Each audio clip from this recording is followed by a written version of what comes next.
Hi, my name is Eric G, and I'm back, of course, ready to speak about something else. I'm going to start a new book. So, this book is called Slow Burn, and basically, the book is mainly going to be about the weight and what it means to wait.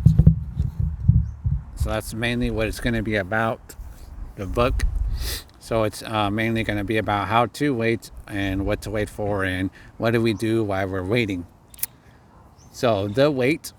So people don't wait well, most hate it. There is value in waiting. We feel the weight wearing you down. So people don't like to wait, or some people don't have patience, like we want it fast food. So did you know that a face is like a display that shows individuality and character? So how we choose to live every day makes us who you are. So how you choose to live every day makes you who you are. It is written on your faces, or written on your face. So development takes a lifetime. When we wait on God, it can feel when we wait on God, it can feel like we made a mistake. God is preparing you. So sometimes we want to wait, and sometimes if it doesn't happen, it feels like a mistake, or like it feels like we made a mistake when we have to wait for God, but He's preparing you for whatever it is you're going through.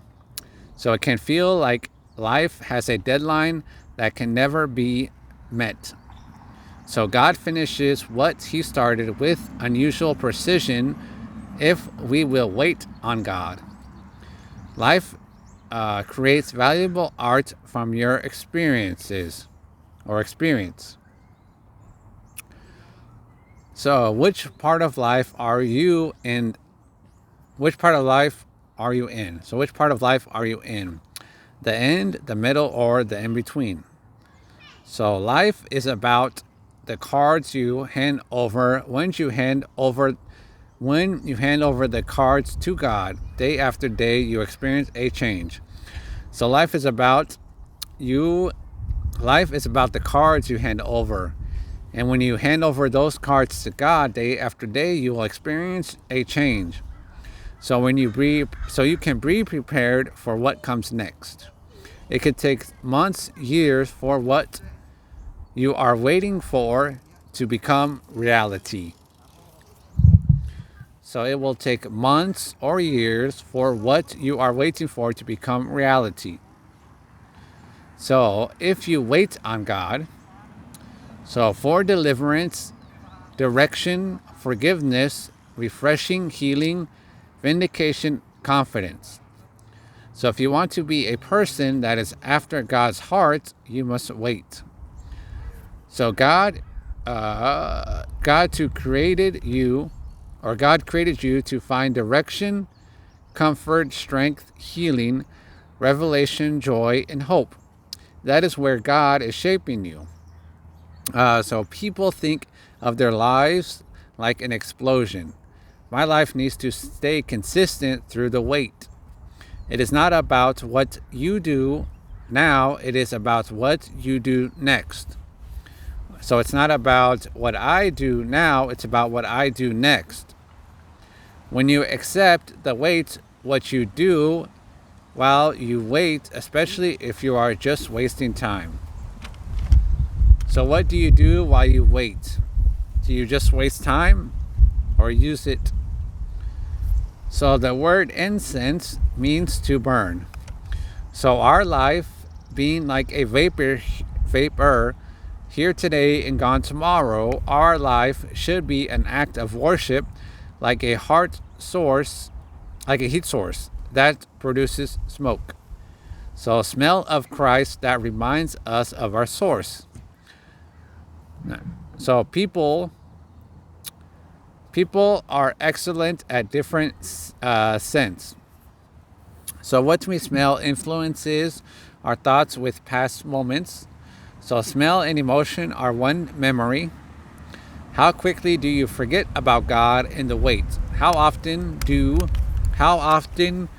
uh, so how quickly do you forget about God in the wait?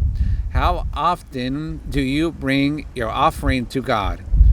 Do you spend your life on dead end chasing, trying to rush ahead of God instead of waiting? So I'll read that again. Do you spend your life on dead end chasing, trying to rush ahead of God instead of waiting? So the hardest part can be the holy. So God is worth the wait, but are your friends. The waiting is good for our faith, patience, submission, and endurance. When you wait, the distractions of the future. So when you wait, the distractions of the future can make us sad with our present reality. So your peace stops flowing. So are you too busy to wait on everything but God?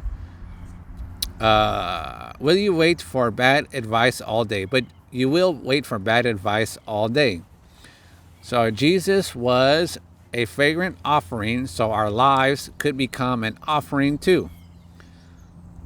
So that means I should be laying out the pieces of my life on the altar and wait for the fire to fall upon my heart.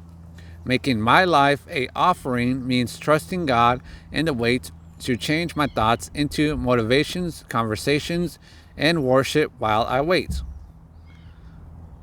So last point here. God has seen my suffering, my cries, my concern, and has come to rescue me so I can experience freedom. God can do the same for you if you open up your life to God in the wait. The fire of your life will one day be extinguished, but when the fire fades, the smell remains. So that's basically the first part of the wait.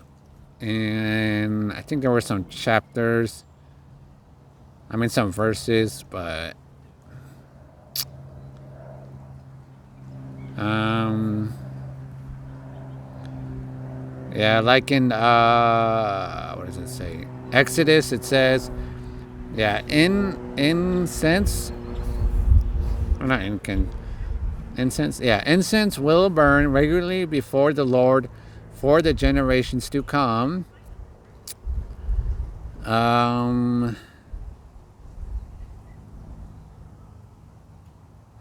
Exodus also says, Exodus 3, 7, and 8.